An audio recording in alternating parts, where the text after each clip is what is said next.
Everybody, hello! Today in the video we are going to be reviewing the Jordan Homage to Home 1.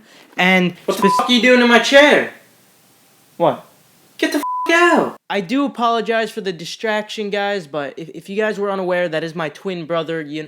He's a little on the slower side. But with that out of the way, why don't we jump right into the review for these Jordan 1 Homage to Homes, because I am so happy to have these in my hand right now. So essentially, the Jordan 1 Homage to Home just recently had a very wide release, or not a super wide release. The amount of pairs released were said to be around 26K to 30K in that range, so this was a lot less stock than the bread toes. Just a quick tip, if you happen to be holding these and you just want to sell them and you don't really want to rock them, I would suggest holding them because I do feel like the price will go up for them. But come on, guys, I'm definitely rocking these. These things are beautiful. Anyway, though, before the wide release, there was a very limited release where there were only 2,300 pairs and they were numbered. On the inside of the shoe, you would be able to see, say, 1,000 out of 2,300 or 41 out of 2,300. They would all have their own individual numbers. Unfortunately, though, these did not have their own numbers, which makes sense because there's thousands of these in circulation. But that does not take away from the fact that this is a beautiful shoe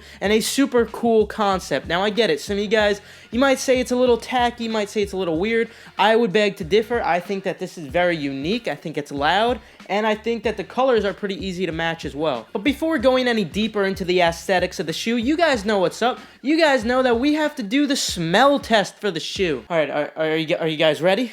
All right, here we go.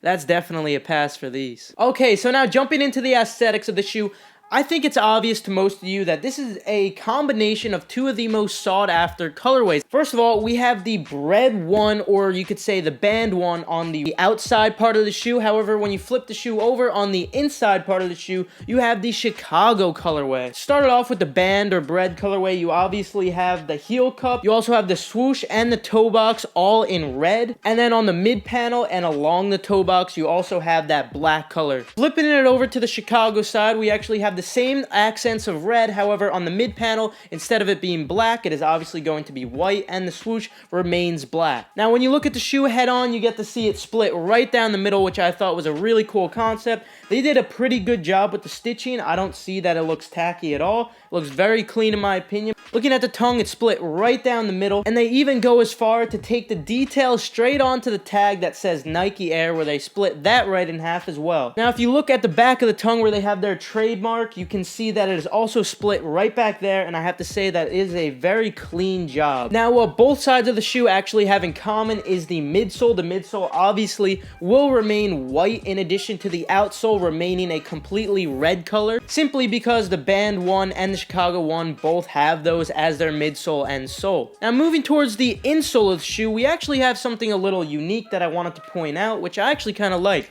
Now, instead of having your typical mesh on the liner of the insole, we actually have sort of a nylon material, and in my opinion, I feel like this is just slightly more comfortable. Other than that, though, what we have different on here that we don't have on the Chicagos or breads, and this is why I'm confused why they did it this way, we actually have a black insole with a white Nike swoosh. Now, if you guys know, it is supposed to be white. I'm not exactly sure why they decided to go this way, but honestly, I'm not too sad about it, because if they're white, you can see that it collects lots of lint, whereas if it's black, in this case, you won't see any lint at all, so I kind of like that better. Regarding the laces, they come with black already on them. In addition to the black in the box, they also come with a red set of laces. Now, regarding the quality of the shoe, I'm gonna have to say that they did a fantastic job on the stitching.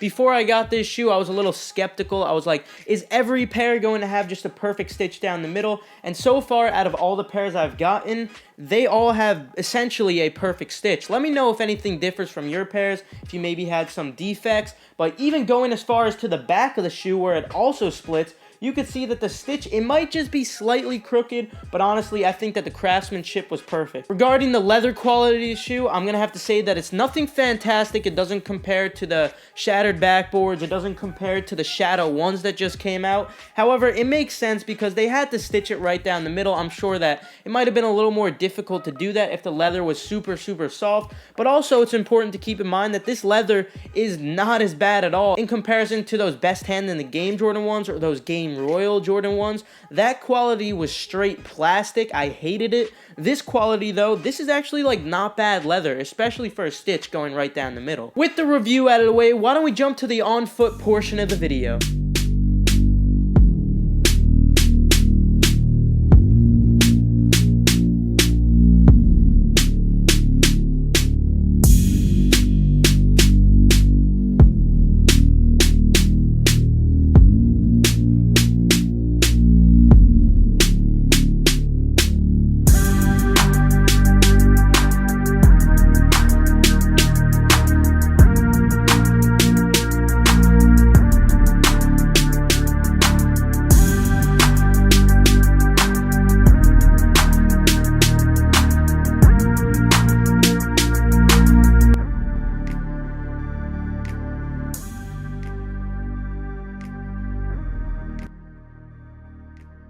If you're wondering how I managed to cop all my pairs for retail, first of all, make sure you guys always watch my how to cop guides, also my tips for copping guides where I list all the retailers, the first come first serve sites, just simply giving you some updates and jigs so you could cop manually without a bot. Obviously, I managed to cop 7 pairs. If you did check out my Twitter, you did see that I managed to take 7 W's on the day of the release. I essentially did this by just running around the mall. In addition to that, I took 2 W's on 2 Nike sneakers accounts. If you're wondering what to do in the mall when you go camping out, make sure you check out this video right here where I talk about it in depth. Makes it super easy, and guys, it's not about luck at all. I did not win any raffles. I did not win any reservations at all. I simply got up super early in the morning. Obviously, I want to see you guys take W's just like I take W's. And all you got to do is check out those how to cop guides. And also for Nikes and Jordans, I do recommend camping out. So feel free to check out this video as well. But with that, have a fantastic rest of your day, and I'll see you guys later.